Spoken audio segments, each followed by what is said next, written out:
I mean, I would Yeah. the episode's about the Twitter files, so I would really like to focus on that. But yeah, obviously, Okay. I mean, John Paul is a huge part of it. So Well, Yeah. he I sued think Twitter, so. so I think there's a lead in. yeah, and yeah, Yeah. There exactly. is the lovely Desiree. Hi, Desiree. How are you Hi. doing? Oh, I'm okay.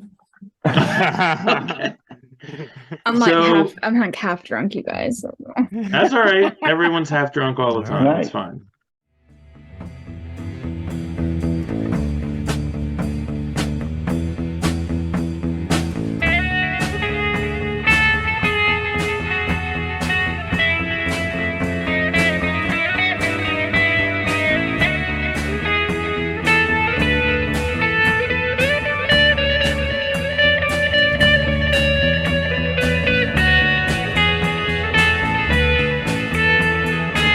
All right. Get ready for this, Brian.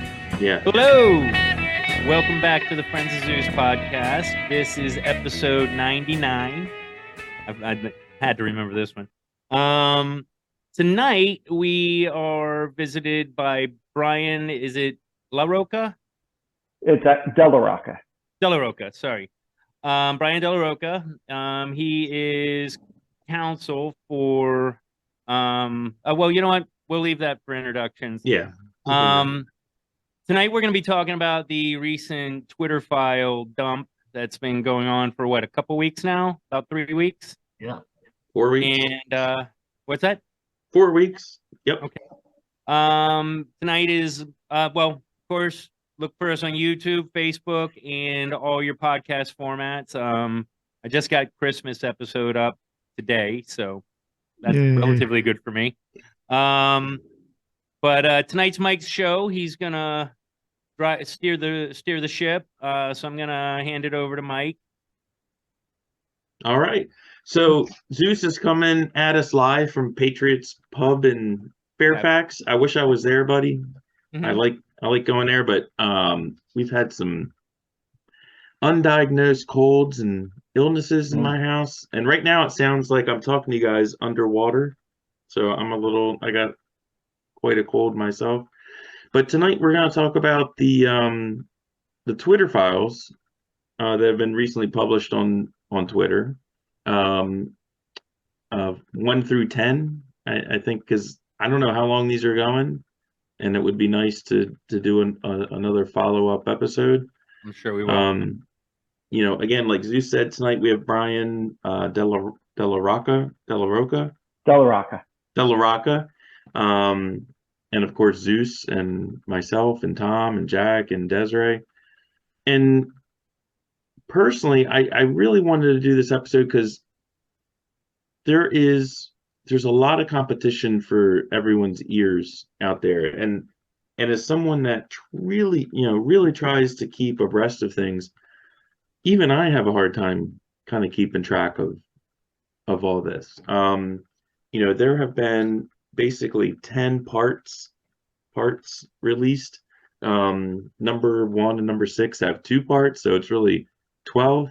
And these are basically releases by Matt Taibbi, who's a journalist, Barry Weiss, I can't remember his first name, Schellenberger, and more recently, Fang, I think is his last name. And these are people that Elon Musk, who recently bought Twitter for $44 billion, pretty much entrusted to go through this trove of emails and communications within the company and between the company and outsiders to kind of give a picture of how the moderation process has been managed over the last few years at Twitter. And there's a lot of assumptions. Someone like myself would make assumptions that things that we discover through these Twitter files are probably similar to communications that the government had with Facebook, with Google, with LinkedIn, with other social media companies. So it's not just about Twitter. It's about how our our government interacts with our social media in general. And for everyone who is not a Gen Xer or above, before there was social media, there was just regular media like newspapers, magazines, things like that. And there was an assumption that there was a confrontational relationship between those that were in power and those that were in the media. In other words, the media was there to challenge the power and there to kind of be the voice of the people in questioning the power. And what, in my opinion, these Twitter files have shown is that that is an old idea now. The people that are in power, from what I can gather through reading this, are in not necessarily direct control, not necessarily calling the shots, but setting the table and setting up the dominoes to fall in a certain way that are advantageous to them. So I don't know, everyone out in podcast land, where your experience is with reading the Twitter files. And again, we're talking about 1 through 10. When we post this episode, we will post links in the comment section of all 12, because it's 10 files plus 2 of them have supplementals. So we'll post all that for I'm everyone gonna wait to for the look cliff at. notes. Yeah. Well, the cliff notes are the Twitter files. It's a pretty quick read. It's like literally it takes almost no time to learn about what's going on. Or this show. This show is going to be your cliff notes, I think. This show will be the cliff notes. Anybody So, that's curious about Twitter files, listen to this. listen to this. So a few months ago, Elon Musk, Iron Man, whatever. So Tony Stark. he bought Tony Stark. So he bought Twitter for $44 billion. And there have been a lot of questions from certain people about what the interactions were between our government and the people who were moderating things on Twitter. And basically, he opened up the vaults, right, to certain journalists that he trusted to kind of come through and publish what their views were of this. Now, these journalists, Matt Taibbi, who was formerly a writer for the Rolling Stone, no friend to the Republican Party at all. Barry Weiss, who was basically excommunicated from the Democrat Party and excommunicated from the New York Times. The other journalists I'm not as familiar with, Schellenberger and who is it? Fang. I'm not as familiar with those two guys. But anyway, Musk, noticing that he's not a journalist, kind of outsourced all this. And I'll turn this over in a second, but I think on the first dump, quote unquote, of this, Matt Taibbi started his article with this. He said that it's a Frankenstein tale of a human-built mechanism grown out of control of its designer. Which, when I first read that, I was like, okay, whatever. And now that I've gone through everything and I've really kept up with this, I think that's a very apt description of this. And so there's a lot of defense in this story from the mainstream party press, the CNNs, the MSNBCs, ABC, CBS, when they've chosen to cover it, which is rare. Like, this story really hasn't been covered, but there's been this focus on kind of over analyzing the nuts and bolts of this and saying, like, well, the First Amendment is about government telling or squelching free speech of individuals, and there's some sort of behind the curtain, don't look behind the curtain thing going on that you don't understand.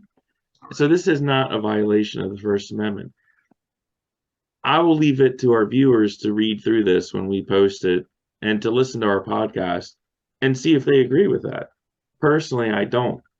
But that's for all of us to kind of decide, and that's really the crux of this whole topic. So I'm gonna shoot it over to Brian. Now, Brian is he came to us through John Paul MacIsaac.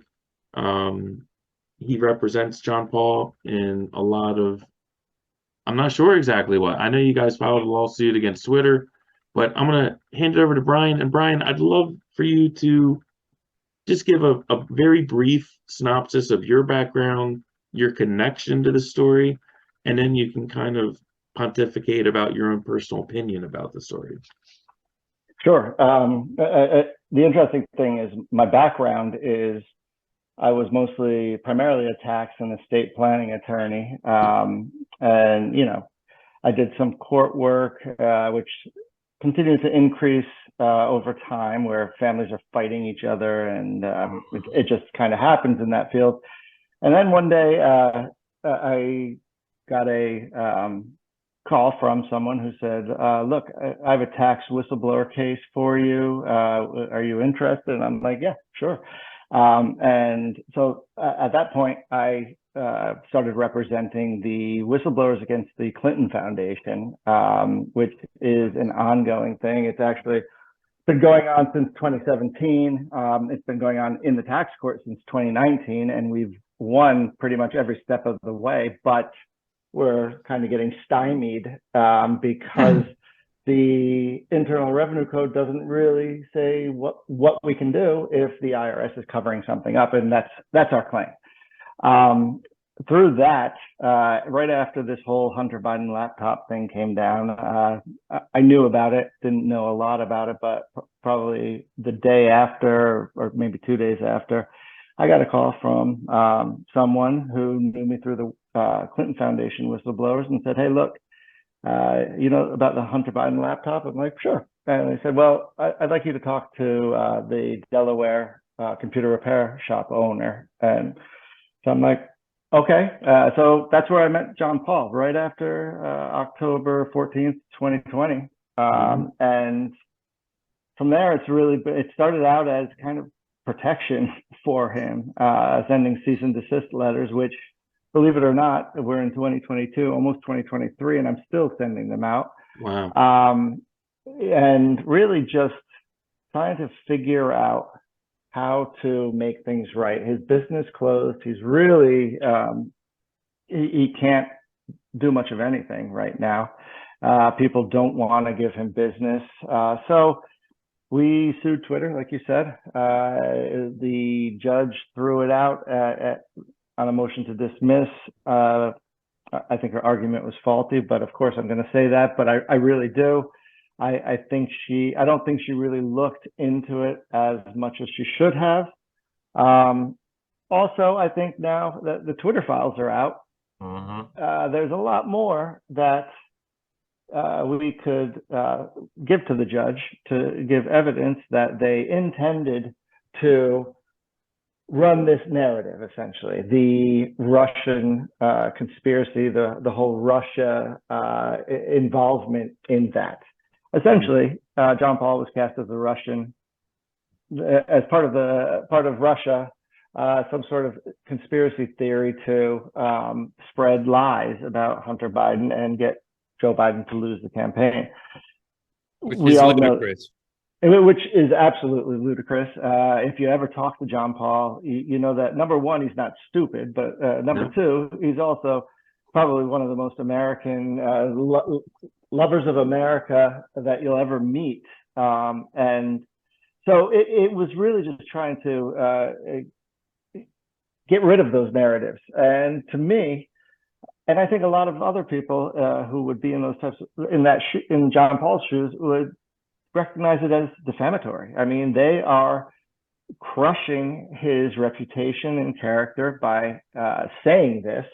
And they may not say John Paul is a part of a Russian conspiracy, but they say enough. They call it, they say that the material was hacked. They say that the material is from Russia. And John Paul is the person that provided this information, first to the FBI, and then to Giuliani when the FBI didn't seem to do anything with it. So the Twitter files, I was so excited when I heard it was coming out. You know, I was even more excited when I heard Matt was going to be reporting on them, because I think Matt is an incredible writer, a great journalist. I trust more that he writes than I do anyone on CNN, in the Washington Post, New York Times. So when it came out, I was sitting there just on my phone, reading Twitter, and basically not surprised. I wasn't surprised. But I started thinking also, how many lawsuits have been lost to Twitter based on their lies?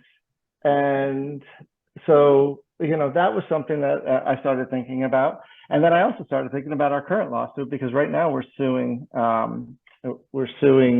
Representative Adam Schiff. We're suing the Biden presidential campaign. We're suing CNN, Politico, and Hunter Biden for defamation, but not just defamation, for civil conspiracy, because we think it was a concerted effort to defame John Paul, Giuliani, anyone that was involved. And so I really think that the release of these Twitter files, and there are more. We're not done. I think we're going to have a lot more of these releases, and at some point, there's going to be a lot more information that will support my case, and I'm just waiting for it. May I ask you a question regarding this? So Mike mentioned earlier about Facebook, LinkedIn, all these, I assume, American companies.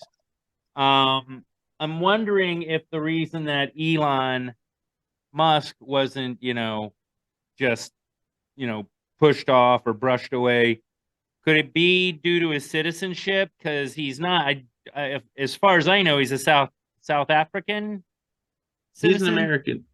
Nah. No, I think he's got dual citizenship, or he's an American citizen at this point. Well, I'll look it up. Yeah, I'm fairly sure at least that he's a dual citizenship. But do you think that is why they couldn't manhandle him like they can? Oh my God, I'm forgetting the Facebook guy. Zuckerberg. Yeah. No. Zuckerberger. Yeah. I don't like the guy. No, I want to get this Zuckerberger guy on the show. Zeus. Mark. Yeah, Zeus, as far as manhandling anybody, this happened right before the 2020 election. Musk only bought Twitter just recently. Right, but I'm saying the fact that he's opening up the files and all that, they could have tried to manhandle him with that, and I'm wondering if it has to do with his citizenship. And no, I bet they tried to. I bet they tried to stop it. They've been trying to before he even bought it. They were like vilifying him as some, crazy guy, and he was going to, ruin everything. And why is he buying this company? They loved him when he was just making electric cars. Yeah, they did. Exactly. They did. Right? He was saving the environment. And now he was the greatest guy then. He's got a triple citizenship. Okay, so he's South African from birth. He's got to overdo everything. From birth till now. He's Canadian from 89 to now, and he became a U.S. citizen in 2002. Yeah.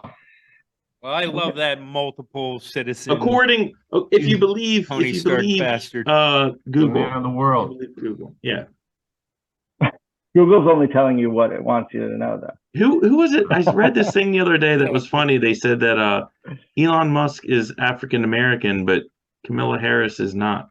Which I thought was anyway. Whatever, which I thought was pretty interesting. So let's jump to Jack. What's your 411 on this? Where do you approach it? Not that you have to be an expert, but how did you run into this? I wasn't shocked. I remember when there was an article, I think I saw it in a link to the Post, because I get pop-ups.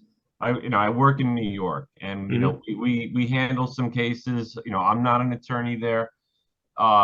We handle cases that sometimes make the local news, right? So you sign on for the Post, and sometimes someone will call and say, "Oh, my son's in the news." Da da da da da. So I get pop-ups to the post, and there was a link that said at 5 p.m. today, Elon Musk promises to release da da da da da, right? So I was like rubbing my hands together, and I'm like, ooh, what is this going to be? Because he was already talking about free speech and the voice of the people, and he kind of came across as a maverick anyway. Like, what was he going to reveal? What would be the big reveal?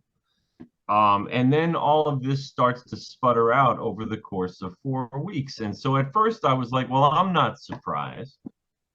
When it first came out, it looked like before we even got into the FBI and government involvement, it seemed like the report was just that the people who run Twitter are slanted. So, okay, so like 99% of their political contributions go to Democrats, right? That was a couple of things. And there were internal exchanges about, well, what excuse are we going to use to drop this? Is it harmful content? Is it factually inaccurate?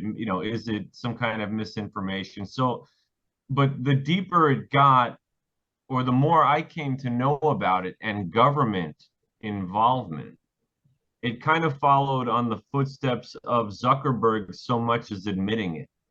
Because Zuckerberg was on Joe Rogan, and he talked about how they had contacts from the FBI about things to look out for that might be Russian misinformation. So he already kind of outed this to some extent.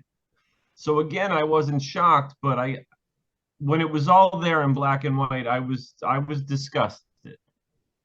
Because I go to bed and wake up in this country that I think is a certain way. And then part of me, the pessimist in me, thinks the worst of everything, and these guys can attest to that. And this just solidified my worst fears, like, fuck, gosh darn, whatever. Sorry for the F word. But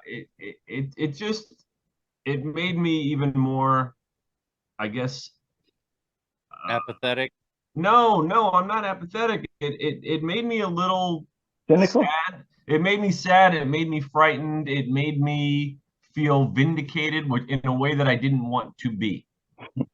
Like, there's some shenanigans going on here that everybody's mind should be blown by. And we'll get to, Mike kind of touched on, there's so much information coming from everywhere that people aren't really digesting this yet.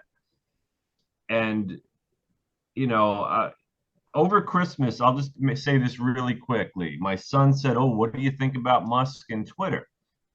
And this is one of my boys, and I was kind of like proud of him, like, "Oh yeah, he's in the know, and maybe he's going to tell me, yeah, it's so messed up what the government's doing, maybe." And he was like, "Oh yeah, Musk is losing money, man. He shouldn't have bought it. He's losing money. He's going to have to sell Tesla stock." And I said, "Well, okay, that might be true. Maybe this was a bad investment financially for this, Tony Stark character." I said, "But what do you think of what he's revealing?" He's like, "Oh, I don't really care about that. I was just looking at," and I was just kind of like, Yeah. "Really? Yeah, man. Really, you don't care, really?" And that, he's You will. yeah, you will. You will. Yeah. Yeah, so I mean, the whole thing just kind of makes me sick, I guess, if I had to summarize it in a short. Yeah, man. Yeah. How about you? I'm sorry. No. So, not just to bust on Jack a little with his X-Files look here. We all remember the show, the X-Files, and there was always the Men in Black, and they had the great line of, "We do things every day to change the world, and nobody will know who we are," which was pretty cool. And if that's what this was, if it was, this is just too deep and dangerous for the masses to know, I can get behind that. I can get behind hiding certain things because it's just. Can you? I don't know. To a small degree. To a small degree. What can. I'm saying is that there are certain things that if we were to know all the horrible things that they did in the interest of national security, that'd be one thing. But this is profiteering. This is piracy. So No, that's it's worse. It's worse. But It's worse. you get where I'm going. Is Of that course I do. there was no altruistic means. This wasn't sacrificing their own integrity for national security. This was pure to win an profiteering. election. Yeah, Brute force. This was And- to win an election. right. Exactly. Well, let's jump to Desiree, who is our correspondent out in Wichita, and see what do you have to say, Desiree? Honestly, I think a lot of it's just verifying stuff that we already thought may have been true. Mm-hmm. And it's just verifying those rumors or those thoughts or those, Fears. conspiracy theories or whatever you want to call them. But I mean, again, like what Jack said, it's not shocking. Isn't that upsetting? Yeah, that's upsetting. That's upsetting to me. It is. You would hope that Yeah. that's that's not really what's going on, but you're like, oh well, heard, yeah, that makes sense. You're like, okay, you're not shocked by the news, so Yeah. Right. And remember, this falls on, this was after, like I said, Zuckerberg's revelation. And it's also after we did a whole episode about this proposal of the Department of Homeland Security under Joe Biden, where they wanted to actually have a congressional disinformation board. Does anybody remember that? Oh yeah. Yes. With that crazy lady. So Mary Poppins lady. Yeah, the Mary Poppins lady. That was one of my favorite episodes. You have to wait till after the credits. Every We have a great episode is one of your favorite It episodes. is, man. This is my favorite episode. But no, it was almost like they told us, like, the government wants to get more involved in social media and we want to do it overtly. And that went over like a lead balloon.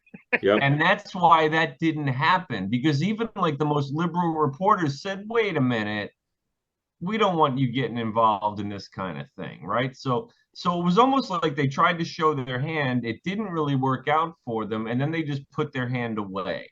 And they said, well, maybe no one really will know what we're doing because we're doing that shit anyway.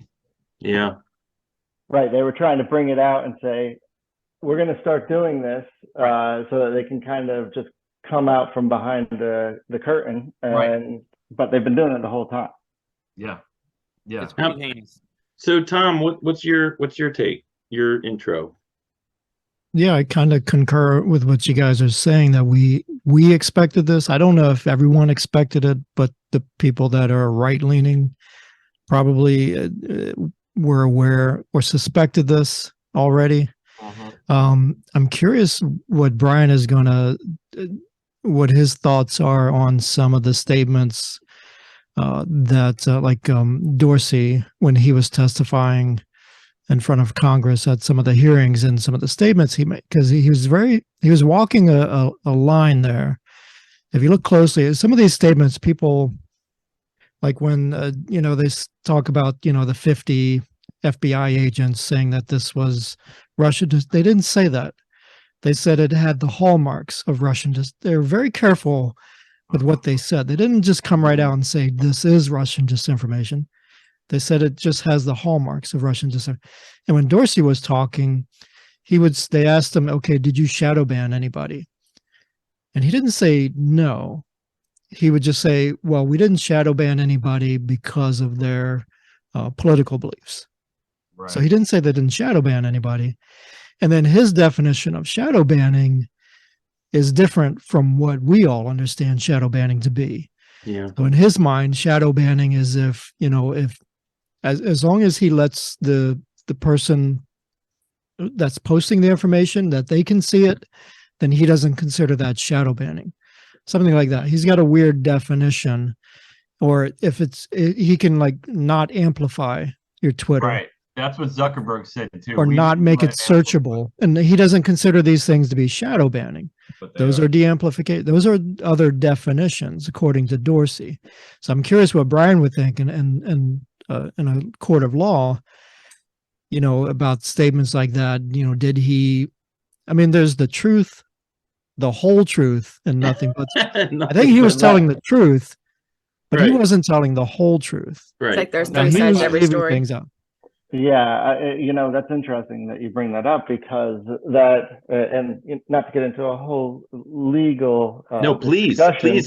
get into the holy. That's what we're here for. But Come it on. brings up the whole Section 230. You've probably Yeah. heard Section 230, where as long as the medium, like Twitter or Facebook or even YouTube, as long as the medium is not acting as a publisher, like to change things and to modify the content, as long as they're not acting in that capacity, then they're immune from lawsuits.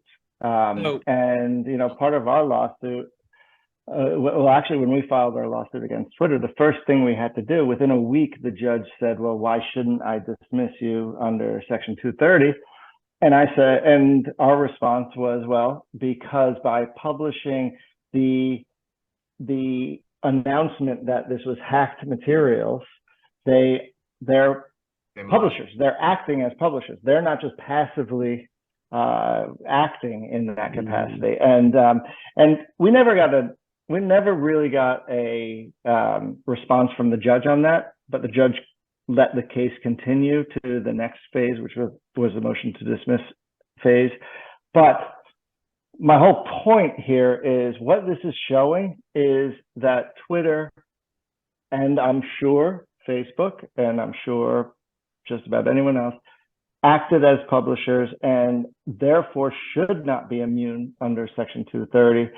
And, you know, I've said to people, I said, look, I think one of the big stories here is how many cases got thrown out against Twitter under Section 230.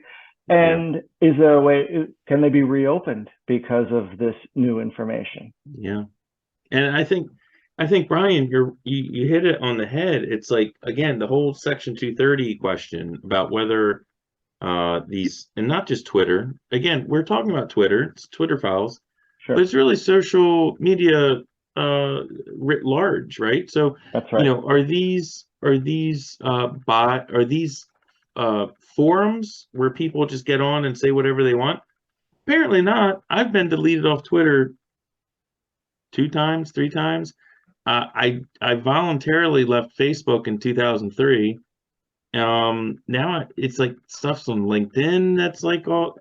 My point is, these are not passive publishers. They are completely editing things. And if there's anything that anyone who with a fair mind who looks at these Twitter releases by Taibbi and Weiss, there's editing going on. They're a publisher. That's what happens, right? I mean, on the Friends of Zeus podcast, when we edit something, we feel horrible. Like we'll tell people that we do it. Like I hate editing stuff, right?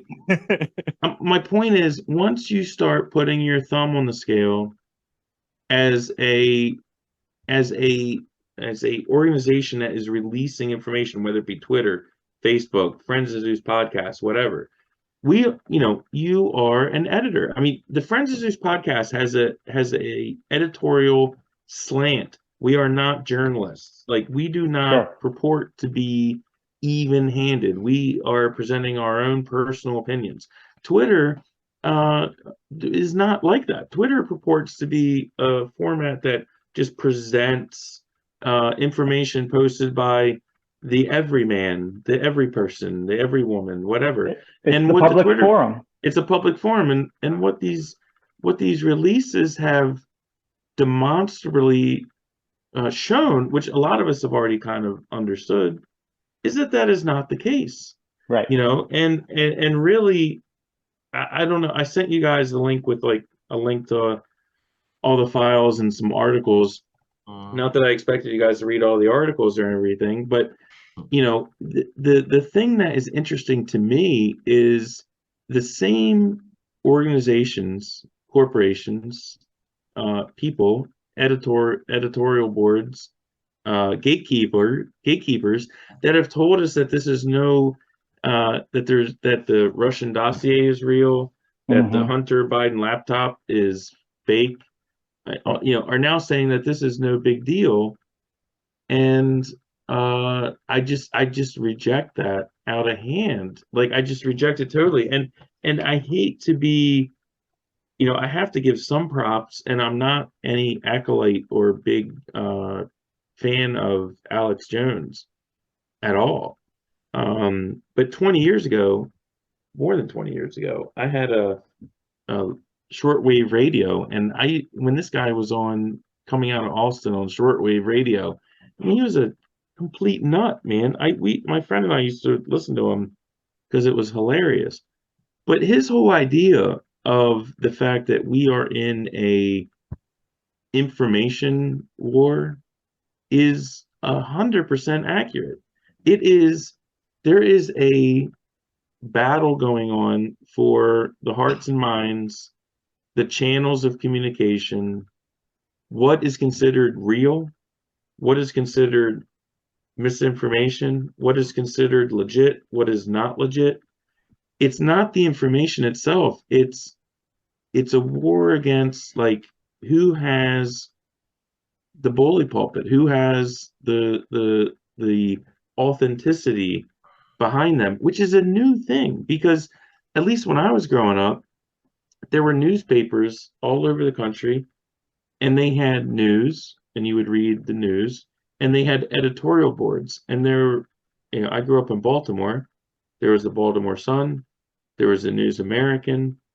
The News American was a little more conservative. The Baltimore Sun was a little more liberal, and so you could read either one. That formality is gone. Like, that's gone. News and opinion are completely intertwined, like a nest of snakes now.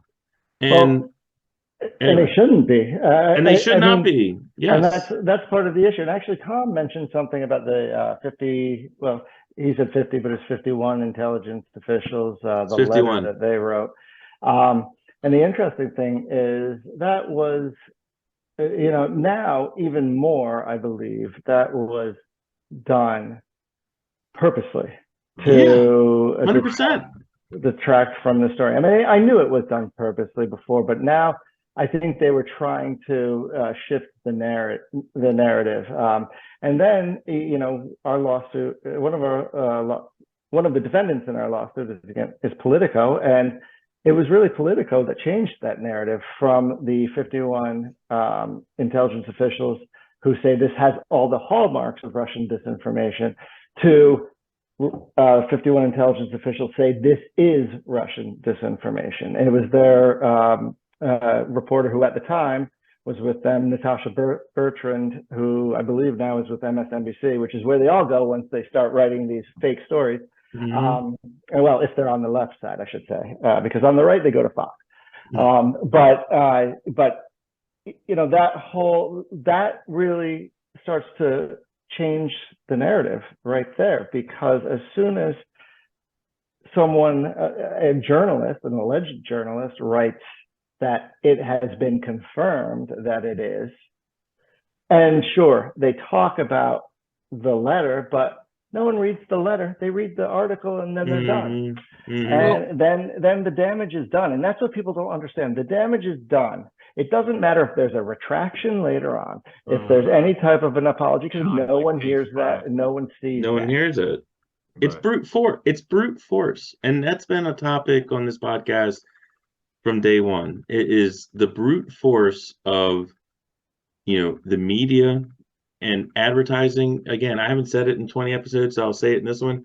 It's why Coca-Cola still sells ads. Like, everyone knows what Coca-Cola is, and they're still one of the biggest purchasers of ads in the universe. They want to be in our heads all the time because it works. Because repetition of words, ideas, and all that, it works. That's why they spend money on it. That's why Super Bowl ads are so expensive, because the Super Bowl has eyeballs. I'm sorry. No, I'm just saying, you couple that with this, and you can't look at the Twitter files without also looking at the shift in journalism. Now, listen, I went to Virginia Tech. I was a communications and psychology double major back in the early 90s. And, you can't look at this without looking at it through a journalist's eyes. And you see this whole concept of what they call new journalism, which is basically advocacy journalism, which is, okay, here's a story, dog bit man, but I need to write the story in a way that is reflective of social justice ideals, that is reflective of cultural biases, non-feline American, whatever. Yeah, so it gets reported in a certain way. And now listen, this is not just what is being taught now. What is, again, I graduated, this may be shocking for some of you to believe, but I graduated from college probably almost 30 years ago, and it was already being talked about then. Yep. So it's this connection of all this stuff. It is social media pretending under Section 230 to be just a forum. It's our government pretending to be two parties when it's really the establishment versus everyone else. And it's our media who's pretending to be journalists when in actuality, they are just mouthpieces for the corporate power structure. Yep. And when the shit hits the fan, like it does in this story, everyone just claims like, well, whatever, we're just, it's the First Amendment, Everyone tries to hide behind technicalities.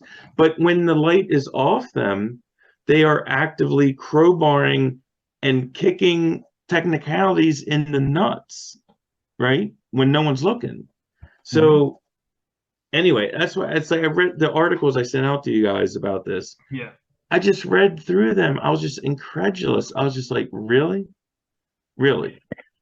Well, and I'll post some of these in the links, after the show. But when you look at like what CNN, MSNBC, NPR that said that they're not going to report on the Hunter Biden laptop because they're not interested in unserious stories or something along those lines. NBC, Politico, Vanity Fair, The Atlantic, in lockstep, these organizations are working hand in glove with the power structure.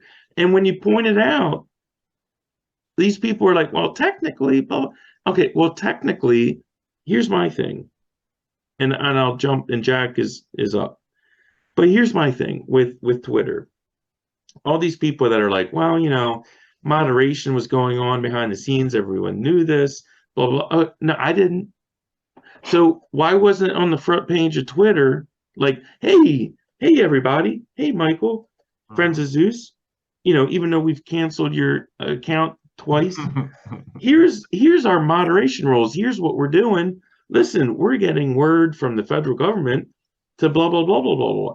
No, but as soon as it comes out, and it took a dude to spend $44 billion to bring it into light, and now they're all like, well, that's just blah, blah, blah, blah, blah, blah. I'm like, oh, yeah, no, they're a private company, Mike. They're a private company. They're not the government.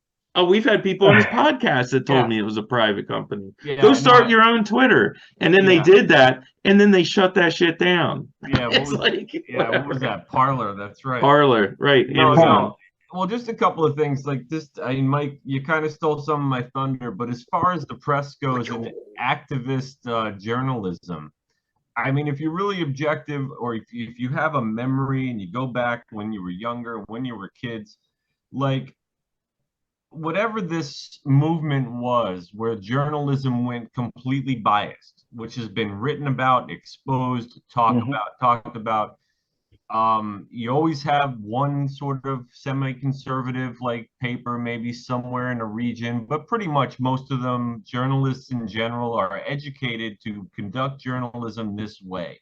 It's been going on television for our generation, I think, for a long time, in terms of what politicians get their ass kissed and which ones are bad guys. I mean, like Obama was the second coming of Jesus, and I guess Biden was the third, but Trump is the devil. Dude, Romney was a Nazi. Romney was a Nazi who strapped his dog onto the roof of his station wagon. Anyway, sorry. No, Just no. saying. And then when we were kids, if you go back, I remember Clinton was the hero of the people. Bush was just completely out of touch. Perot was a nut. I mean, it's been going on for a while, who they go after and who they choose not to, and who they actually pump up. So that's been happening in the newspapers and on TV news for, forever, as far as I can remember. I don't remember any kind of national Republican that ever got good or even moderate publicity on the mainstream legacy media that I saw on television. I really don't. If you can name one, let me know who that is. Reagan posthumously. Reagan's yeah, When he was dead. Yeah, when he was dead. Not when he was running. Not when he was running for president. Dude, remember all the homeless people? But anyway, so that's the legacy media. Like, that's always been going on. Like you said, this is this new thing. This is the new digital town square where everybody's going to be able to say what they want, and it's going to be great. That's what we all thought. You guys have covered that. Now it turns out that this ideology that's permeated journalism for decades, maybe it's also in the education of the techies and the tech industry and the social media platform. 100%. Because you with these Twitter files or these dumps, you're looking at intercommunications, not of reporters or journalists, but just of people that can run a big tech company. Like, they're just people that are really good at doing this one thing. And then certain of those people are put in charge of running it, and they all have the same ideology. Now, how does that effing happen, right? Yep.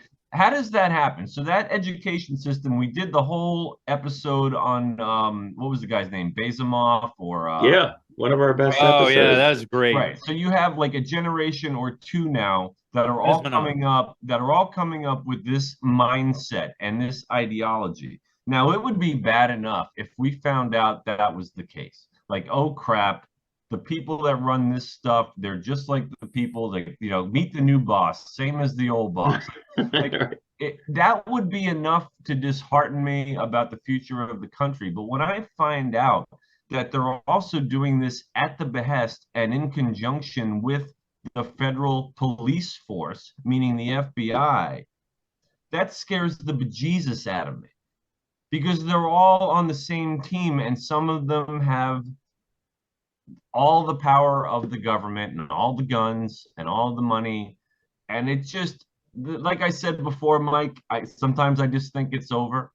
I know. I really do. And this was another nail in the Jack thinks it's over coffin. And I think that's a legit viewpoint, Jack. And I'm sad to say that, and I think about your viewpoint on stuff, because you are definitely the dark rain cloud of the Friends of Zeus podcast. and other areas of my life. Yeah. But what I'm saying is it's not a frivolous opinion. I get it. I totally get it. And really, honestly, the only reason I can't go that route is because I have a child that's 8 years old. You know what I mean? Like, I have to, like, Right. And if I didn't have a kid, I'd be like, whatever, man. I'd probably be living in Costa Rica. Anyway, Brian, what's up? Well, I mean, I have a couple things I want to say about what Jack said. I agree with a lot of what he said. As far as the Twitter employees and kind of all starting to agree on let's ban this and let this go, and we have no proof of either one being wrong, but the government doesn't like this one. I think Matt Taibbi said in one of his posts that it was a certain form of groupthink. There were some employees who spoke out and said, I don't think this is right. I mean, there was one employee that was from China and said, look, I've lived this and I don't think this is right. But it wasn't enough. You had so many, the tide was against them. So I think that happened easily in that situation. But also, I've become, yes, I'm cynical, but I also think that everyone's cynical about things like this that happen, and they've happened throughout history, and we always figure it out. And I don't think this is the republic is going down. I think actually that hopefully we'll figure something out. Maybe we'll realize that electing the same representative or the same senator every single time because we don't know anyone else doesn't make any sense. I know we've talked about that too. And you know, but I really think that if people don't wake up, and I think they will, but if they don't wake up, then it's just going to continue to get worse and worse and worse, and eventually you have to wake up, because it's just idiotic what is going on out there. And it shouldn't be this way. We're in a free country, yet we're still being monitored, and we're still being treated like every other country that doesn't have freedom of speech, freedom of expression, and those types of things. Yeah, we're having a young. I'm sorry. No, I was just gonna say, I hope you're right. I hope people wake up, but that's the problem, is like this guy spent $44 billion to expose all of this to the world, and you're still only gonna hear about it on conservative papers, which are the minority, and Fox News, which is the only one. That's it. I know. He's still getting ignored. He's still, And you know, for me, a couple things. First of all, I don't think there's anything wrong with cynicism. I think maybe these days its definition has changed, as with many words. You know, we're on a constant flow of word changes everywhere. The thing that's bothering me the most about this, and I'm probably just reiterating what you guys are talking about, but editing to with a slant towards what you feel, I'm actually okay with. But the omission of the complete omission of information is bothersome. You can edit. You can say you can give right-leaning slants or left-leaning slants, but if you don't have the core information unbiased for us to be able to read between the lines and make our own assertions as to what the news is, that's the part that scares me. Editing is fine if the information is made available to everybody, and that's what they're doing. They're completely omitting any information and taking away our free will, our autonomy. But that's the thing. They're not. I disagree with you only in the fact that if you're going to edit it in accordance with some slant that you have, then you need to notify people. You can't deny it that you're doing it. And, well, I think that comes in at what point do you know, all right, what was edited and what was not? I mean, it's really hard to know that. Yeah, but if you don't have that core of just the facts to look at, then you can't read between the lines. You can't go, well, these guys always say this, these guys always say that. I'm right here. Well, I know what you're saying. I fear omission is the biggest crime here. No, omission is the biggest Next to that crime. would be editing. Yes, editing is definitely the second problem. But and I wanted to say I love Elon Musk. I think the guy is Tony Stark. I really think that he's trying to save the world, move us beyond the stars, everything he says. But he didn't buy Twitter to free our to expose all the I think he did. I didn't think so before, but now I do. Why would he spend $44 billion to immediately lose? Yeah, well, he said that, so he spoke to that. I think that there is a game plan here, and he happens to benefit from what he's doing. I do think the guy's a saint. I'm just saying this was a business. This was definitely a business. I don't think it. I know. I don't. I think this was. It's just my own opinion. And I appreciate your opinion, Zeus. I'm not saying you're wrong. I'm just saying my personal opinion is this was someone who saw something they thought was effed up, had the means to expose it, and did. And whatever. That's just my opinion. But the whole thing is, again, I think it was a benefit of what he already wanted to do. is that he also got. I don't see how he wins on this. If he never did this, he would be in a better position than he is right now. He wins if the next election goes the way that he wants. That's how he wins. I don't even know. Maybe. Remember, I don't even know what he wants. I mean, yeah, as far as his political affiliations, he only became a who knows? Republican, like, relatively yesterday. You know what I mean? Like there was he said I've always voted Democrat, but lately what I'm seeing has me turned off a little bit. I'm paraphrasing clearly, but at some point he made the switch. I mean, that's essentially how I've been. I've changed my whole political view over the last 99 episodes.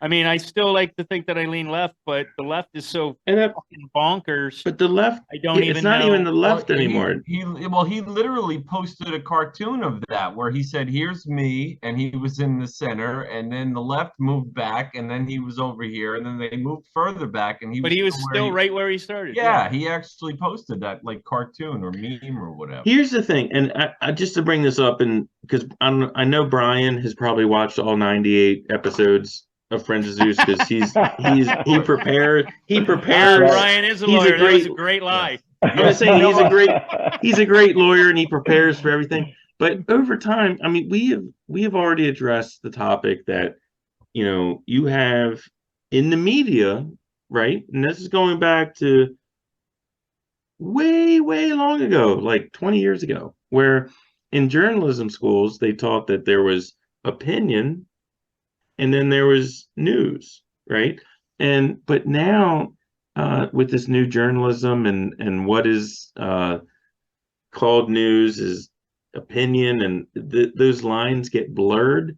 It is a disservice to people. And we've talked about one big theme of this podcast has been, it doesn't matter if you agree or disagree.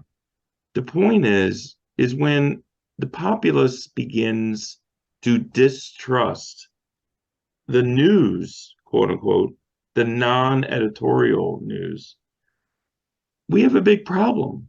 And that we're right in the middle of it right now because people don't know, anyone outside of, obviously in the Friends of Zeus podcast, if you're a viewer, you're just getting straight news, right? But outside of this podcast, you don't know what you're getting. We tell people what we feel. I'm not a journalist. I'm an opinion person, but when you turn on NBC, you have people who purport to be journalists and they lie. They say they're journalists, but they're opinion people. And they've destroyed the media.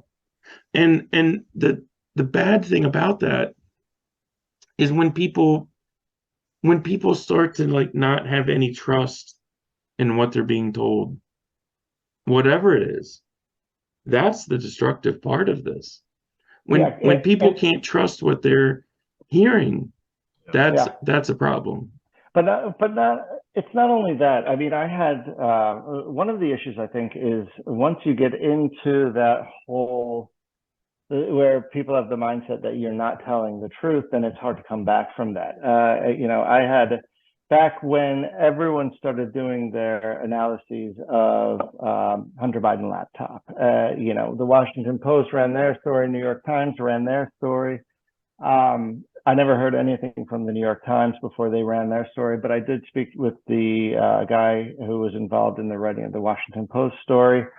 And I told him, I said, I'm so happy you reached out. We've been waiting for you to ask us questions, because the number of times I heard media outlets say, we've asked, but we can't get a copy of the laptop.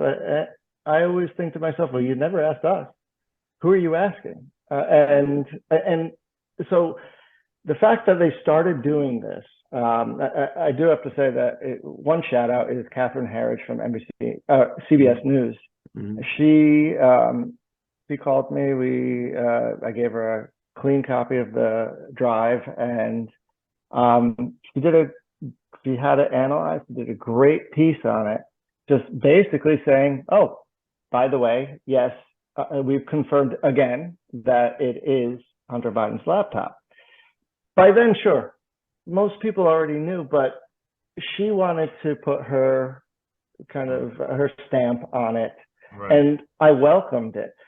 When the story came out, though, I'm watching it on Twitter, and people are like, "Oh, 2 years late." Of course, CBS trying to cover their tracks, and people are not being receptive to it. We've been waiting for it. We were so happy that it was that it was happening, because legacy media like CBS, NBC, ABC, sure, I know they have a bias, but the fact that someone was willing to kind of go out on a limb and actually support John Paul and that story was wonderful. But the fact that everything had happened prior to that, Yeah. and not only did people just kind of blow it off, a story that we thought was extremely important, but they blew it off. They made fun of CBS, and it was sad. It's really sad to see. They lost their credibility, really. Integrity. Yeah, and who's to say who else the FBI talks to? I mean, at this point, we know that they were working with social media in the form of Twitter. Who else are they talking to? Like, I mean, are we talking about the corporate owners of these major networks? 100%, man. Of course. 100%. So I mean, at this point, and I don't want to go down this, dark hole again. Let's do it. If that, let's do it. No, let's go down the dark hole. If that's happening, if that's at the Friends of Zeus podcast, we go down the dark holes, man. No, but if that's happening, we do have to address the elephant in the room, which is why people are saying, well, thanks a lot, Catherine Harris, 2 years too late, whatever. This was done, this collusion, whatever you want to call it. We have the dates of these meetings, of these communications. This was right before the friggin' election. That's why this was done. And I'm sorry, but for you to say that, well, even if this had come out and we talked about it in the press, Trump still would have lost the election. Yeah, prove it. Honestly, how you can even say that? If this story was taken seriously and not buried as a Russian tool, okay, by everybody, if it was broadcast the way it should have been, that we have this laptop, it's Biden's son, and he's implicated in there with international finances and everything else. You're telling me that's not going to affect the election? I find that very hard to believe. I'm not saying Biden wouldn't have won and Trump would have won, but I mean, for God's sake, it should have been out there by the news, and it should have been allowed on social media. Like, that's what we're talking about, right? No, I mean, and Jack, I mean, honestly, and this is my opinion, I mean, not the opinion of Friends of Zeus podcast, but I mean, the government in Washington right now, in my opinion, is 100% illegitimate, not based on my measures, but based on the measures that are being presented to me every day. This whole like anti-democracy, people not knowing what the actual facts are, things. I mean, based on what I'm being told, and based on what I'm seeing, and based on what was withheld by what is the deep state. I mean, anyone that says that there is not like a deep state, which is basically the entrenched bureaucracy, right, is just ignoring reality. I mean, whatever you want to say about it, it's there. I mean, they are controlling the free flow of information. So to sit there and say that there was no intervention between these intelligence agencies and the media to misinform the electorate, I think that's just inaccurate. I don't know how you can say that. And I mean, I'm not a lawyer, but I am on the Friends of Zeus podcast. Brian's lawyer, and there are two lawyers on. We got two lawyers on. And I'm on the Friends of Zeus podcast. Yes, so exactly. So I mean, Brian, I mean, seriously, isn't there?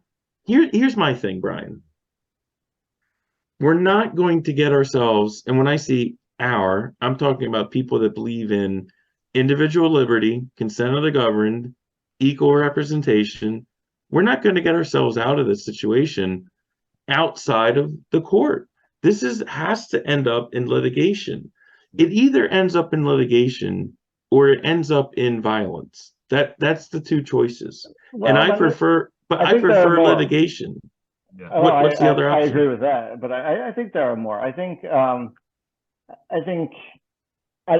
don't know if this is even likely, but I think people need to really start looking at ways to modify the Constitution, term limits for elected officials, and not to the extent where they can't get anything done. The representatives in the House, they only have 2-year terms, so obviously the term limits would have to be enough that they could get things accomplished. So maybe they only serve a total of 6 years or 8 years, whatever. But things like that can actually be changed by the people. People can petition their own state government to change that. It's not only in the hands of Congress or just our state government. We can all do something about it, and it's really hard to get a lot of people to do that. But every single person I talk to says the same thing. These people don't care about the working people in Congress. Yeah. The people in Congress don't care about the working people. They care about the corporations, the ones who are going to pay their campaign expenses, take them out to nice lunches and dinners. But there is a lot that can be done outside of the courtroom, and definitely without violence. Well, no, and I'm not. I know I'm not condoning it, and let me jump in before you jump in, Zeus. And Brian and I also Desiree. We can't forget Desiree. And Desiree, very polite. listen, Brian and I live in this. Brian and I have the same representative in the House of Representatives, and this guy has called to say that someone should not be allowed to hold office again, Donald Trump. I mean, our representative in the House of Representatives has come out and said this person should not be allowed to be, president or whatever. I don't know how you answer that. I mean, you answer that through protest, but when the media is echoing that, if you're Brian or Michael, and that's what our representative is saying, how do you counter that? I don't know. It's a rhetorical question. Vote him out. Yeah. I guess so. And of course, he's also coming from it from the political slant. So, I think he's a good guy. Tried to do the right thing, but I think people get just into this whole, I hate to call it a swamp because I don't like to talk in those terms, but I think they get buried in this craziness that is bureaucracy, elected officials, and the power that they feel, or even having to answer to Nancy Pelosi or whomever, whoever, Kevin McCarthy, whoever it is that's running their party. I think something happens, and it's the whole groupthink issue again. And they forget what everyone else is going through and is saying outside of their circle. Well, it's this big. There's this huge culmination of just everything attacking our senses at once, from what we say being canceled, it's always left versus right. There is no real center anymore. I'd love to get to where we had a more centrist political party, because I've said it a million times, and these guys will bust my chops because I have changed my views a bit, but I still like to lean left in the original dogma. I'm like a Clinton Democrat, and I know he didn't exactly have a shining representation, but he did a few good things, and he was pretty moderate. He was okay. Like, he would never get elected just as quickly as I would have. What's that? He would never get elected he would never win a primary in the Democrat Party. No, he would be a racist. Right. He would never make it. I'm with you, Zeus. It I'm feels saying, like look, our that senses party are is being gone, attacked. dude. We've talked.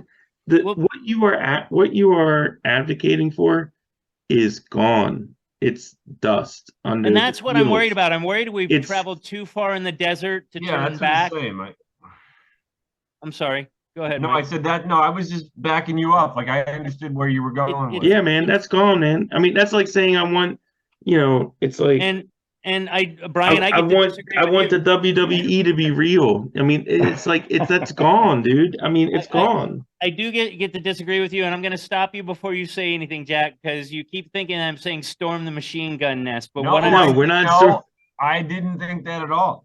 what I'm saying is that it probably is going to take that guy standing in front of the tank in Tiananmen Square, which apparently never happened. It never happened. It's gonna take a line of bodies. Like what's going on? We got But this. that's what we want to stop, Zeus. It's That's not the whole going to. point. We're too far along. I don't think we so. want to make it to the Yeah, I water. We don't got to think so. trudge I don't through the think rest so of the either. day. I hope not. I don't, here's why I don't think it's going to come to that, because sadly, like the story I told about my kid, nobody cares. That's the problem. Like Yeah. I was thinking about this. If you remember like the riots of 2020, right, where, cities were destroyed, they literally burned down a police station, for God's sake. Like it got out of control. With people in it. Well, again. Right, no, I'm but gonna- wait, let me make my point though. But the point is we're discussing this because it's almost, to me, terrifying, right? Like this, It's horrifying. Elon Musk has exposed that the government was talking to social media platforms that were acting like publishers, basically saying, let's have this guy win. That's essentially what was happening. And that's been revealed, and there aren't riots in the streets, and there aren't people storming the machine guns. That's the thing, is people don't know about this story because it's only in limited areas, or they don't care. Yeah. I was talking to a guy at work one time, and one of the things that like I've said it before, there is no conspiracy. There's just choreography. Like, let's look at the George Floyd thing. Within a month, I don't want to go down that whole thing. No. But I was more making the point that there aren't riots and protests happening after what Musk has revealed, and I think that says something. There are no storming. There's no standing in front of tanks. What are we doing? Like, How come there's no one protesting outside of Twitter? Right. Yeah, that's true. That's true. I feel like they wait to give us the story they think is going to get the best reaction in their particular mindsets, and that's what we get. You had Ahmaud Arbery, you had George Floyd, you had Jacob. What was the guy? Blake. Jacob Blake. I literally talked to somebody at my work one time. I know they thought he was. Yeah, They thought he was dead. I'm like, the dude's not dead. This whole riot is over somebody that got injured, not died. You know what? Real quick, that's a whole different show. No, but real quick, just because I want Brian to know. So I work in construction. Brian's a lawyer. Zeus is a nurse. Desiree's a nurse. Jack. Yeah, no, I work for a small firm. I work for a small firm, but I'm not practicing. No. And Tom is with the CIA. Tom works for the CIA. He's an assassin. Nice. He's a sniper. He goes. Yeah, he I'm works. unemployed. But otherwise, he Let's works just at an say ice that. cream stand. But we all know he's an assassin for the CIA. But anyway, Desiree, what you got? What's going on? I've got. Okay, Tom, what you got? What you got? I think you guys are a little bit off, because I don't think it's that they don't care or that they don't know. I think they agree with what is happening. That's the thing. And Brian was saying if people would just wake up, maybe they'd get upset. But I think they like what's happening. They like that the right is being suppressed and silenced. They want that. But Tom, think about it. They're happy about that. Tom, think about it though. I mean, whatever Trump lost the election, okay, he still got 74 million people to vote for him. So there's got to be somebody out there that doesn't like this, There's- right? I mean, right. like look That's us. look at yeah, that's us. But there's But got to we're be getting silence because No, but if- 51% don't like us, and that's what they're going to do, that's- and they're that's- okay with it. no, that's They're okay different. with the misleading CNN. They're okay with MSNBC No, being no, stupid. that I'll give They you. like it. That They want that, it. That I'll give you, Tom. But what about the 49% like us that are at least talking about it? Like That's where? why they're trying to shut us up. They don't want to hear it. And Tom and I think we've both admitted we're probably a little more left leaning, probably more centrist. But I mean, if you had to pick, and we're disgusted. I don't know about Tom. Yeah. Well, Tom works for the CIA, so Right, yeah, he's got to play both sides a little bit. Right. Well, Tom, if he works for the CIA, he's got a job with CNN when he retires. I told you, I'm going to be Exactly. moving over to Twitter soon. That's where we all retire I to know. Twitter. Yeah. Listen, I never thought that I'd watch Fox News, and it's the only one that I watch now. And I know that they've got their slant, but Yeah, they do. it just feels like at least it's not everything that everybody else is listening to. I can't do that. I can't just sit and take the narrative that is given to me. And, No, even the late night comedians only come from one direction. Like, they're not even comedians. No, they're not comedians. No, they're not. Well, one thing that I really like about this episode that we did on the Twitter files 1 through 10 is that we can still do another We talked episode about on the the Twitter files. Twitter files 1 through 10 and not repeat anything that we've talked about in this episode. No, we So- covered a lot of it, Mike. I know, but I mean specifically. Well, like, there's still a lot like. Can we go over a couple like of the files? yeah, let's go You over a know- Yeah, couple. let's do it. One thing I would like to say to step away from it a little bit is the one thing that I really liked about John Paul is that from the first time that we had him on to the second time, he was, outside of newer things that he talked about, he was 100% consistent with what he said the first Oh, time. 100%. He's probably, and I was in the military, you know, I'll jump on a hand grenade, all that stuff, you know, run towards fire. He's a freaking great American. Like I really feel like he is a representation that we need to see more of. 100%. And our political beliefs are pretty far apart, but I would rather have a bunch of him voting for whoever's going to be president than these kids today that just are looking at their phones and looking for keywords that make them smile and thinking that that's what's going to happen. I think actually you'd be surprised to talk to John Paul about his political beliefs, and you'd probably realize you're not as far apart as you think. Yeah. You know, he. I don't begrudge him for it. No, No, he's saying you're wrong. No, I think he's one of the most honest guys I've ever Yeah. met. Hmm? And you know, after talking to him for a while, and he voted for Trump, but I would never say he was a huge supporter no. of Trump. I would just say that he voted for him out of the choices that he had. And, you know, we all know that most of us vote for what we think is the lesser of two evils nowadays.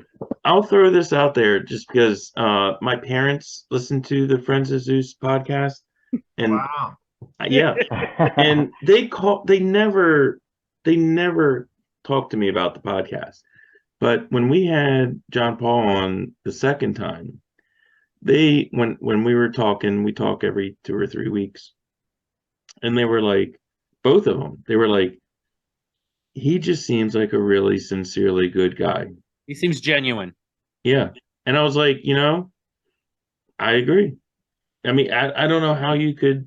And He again, definitely does not not seem getting like in- a Russian not- super spy. I'm just saying, not getting into their politics, not getting into whatever. But I'm saying, you know, we've been doing the podcast. This is the 99th one. And that was the one that they chose to Make a comment about. make a comment about, you know, and it was Yeah. about Good guy. him. He's a good guy. Definitely. Well, listen, we're not to wrap everything up, but we are going to do a podcast eventually, Brian, on the Twitter files 1 through 10. And we'd like we'd like to have you on for that. And I think I Okay. sent a link to all the Twitter files. Next week, It's going to take us about 100 episodes to get through this. Well, that's what I was Twitter trying to files. do 1 At through the 10. rate that we're going, I was trying I to don't do think 1 we through even 10. got to like the Well, first. Yeah, part. could we do like 1 or 2? It can bookend the 100th episode, so before Well, and after. I would like to know, Brian, can we invite you on again for other episodes? I think so. Okay. So next week we have our 100th episode. And when we started, I think it was our grandparents that started this episode. I think it was Zeus's great grandfather podcasting back in the 1809. 1809 that started the Friends of Zeus podcast. And when computers and the internet came on, They did it over telegraph. it really blossomed our exposure. I think But we next started week- on the old DuPont network, right? Yeah. But next week is our 100th episode. And Brian, I really want to thank you for coming on. I think you got the real Friends of Zeus podcast experience tonight. And A lot of tangents. Hey, I'm good with tangents. Okay, and I had a great time actually, and congratulations one on whole your tangent. on your 100th show episode. next Yeah, and time. we'd like to have you on again, and we will. I will call you. I'll get in touch with you. You better call John Paul and tell him to send us a video or pop on. No, I'm going to. I'm going to ask him to send us a little happy 100th or whatever, I'm sure because he will. he's been on twice. He's an And angel. He's a sweet angel. next week we are going to be discussing the secrets of the universe and what life means. 42. Oh, For our 42. 100th episode. I already know that, so that's fine. Oh, okay. Please enlighten me because I'm at a loss. Well, Jack, I think Yeah, I guess you're kind of nodding my way. So I guess we've been on for a while now, and it's time to wrap things. Sadly. I know. I want to keep going, and we could talk will. so much longer, but we'll save To it be for next time. continued. All right, to be continued. Thank you, Brian, for Don't joining All shut us. the show off like Thank Des you. did last week. Well, I'm gonna What? stop. I'm What'd gonna you stop say? recording. You're not recording. Oh, who's recording?